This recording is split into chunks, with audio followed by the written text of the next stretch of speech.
Yes guys, and welcome back to yet another video on the channel. Today I'm going to be addressing this 4-3-1-2 formation, an ultra attacking variant where you can score more goals, have more fun on FIFA 21. So guys, if you do find this video useful or you improve, please make sure you show that by subscribing or liking the video, as it's very simple and it also means a lot for me.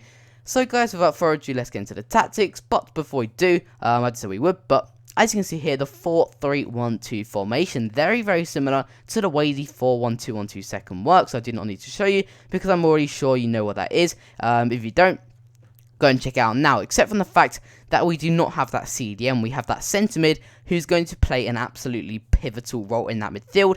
He's basically going to control who goes forward and who goes back, all around him basically. He's going to be the centre of the gameplay, playing 1-2 strikers, our cams and our centre mids, as well as our defence. So without further ado, let's get into the tactics. Do not worry, these are not the tactics, like I said. These are very attacking tactics because we do want to win games when we're using this formation. So defensive style is actually going to be press after possession loss. Now, you do not need constant pressure, otherwise that is simply too much. All you need is this press after possession loss. Pressure on heavy touch, not really, because when do you ever see a sloppy touch from a player on their team? Press after possession loss is very good because it basically means team press as soon as you lose the ball.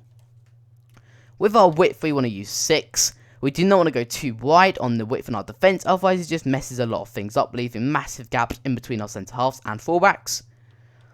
Depth 8. Now, we do want to play a very high depth when playing this formation. We do want to have that ball. What's the point in going ultra attacking when you do not have the ball, guys? You want to have that ball, control the gameplay, and play the offside trap. I know it's risky, but if you're going ultra attacking, you may as well do it. Now, our offensive style is actually going to be balanced as well. Now, the reason why he's balanced is because what's the point in having one of these? Long ball, fast build up. And unless you're using a wide or a central formation, I know this formation is quite central, but you do want to mix everything in the same gameplay. So that's why I use balance on this.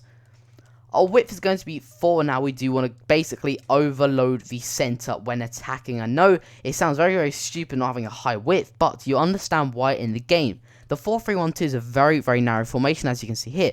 There's not very any wide foot players, so we want to make the most of that and overload that center of the pitch, outnumbering them, winning them passing and winning them 50-50s. So we're going to want to use 4 on our width.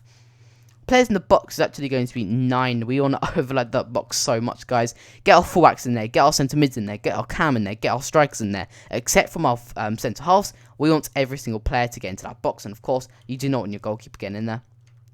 Corners 3, guys, and free kicks 1. Now, you can even up your corners to 4, but that is if you're literally going too risky. But for me, that is too risky. I don't really score off corners anyway, so I don't really see the point in increasing it. With free kicks, though, I always shoot. So, guys, if you are finding this video useful so far, or you do play better with these tactics, please make sure to subscribe. Anyways, that's the last thing I'm going to go on about it. So, as you can see here, the 4-3-1-2, like I said, very central, meaning we want to make the most of that and overload that center of the pitch.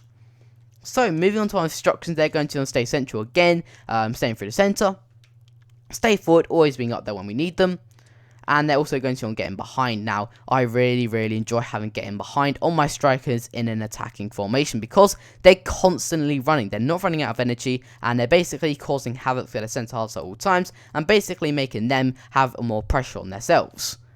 Strikers, again, I don't know how I'm saying this, again, both strikers on the same instructions. Cam, get into box for cross and stay forward. Central centre mid, get forward, cover centre and get into box for cross. Like I said, guys, we want every single player getting into that box except from our centre halves, of course. So that is what's going to be on all of our centre mids.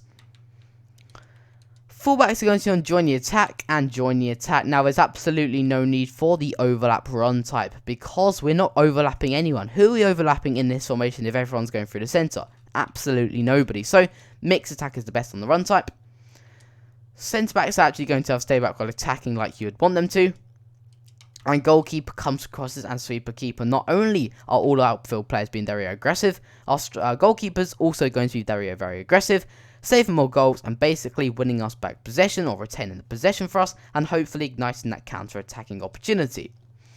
So guys, that is the 4-3-1-2 formation. Like I said, if you did find this video useful, make sure you comment it down below and tell me what I could do better. So guys, have a nice day, have a nice week, and goodbye.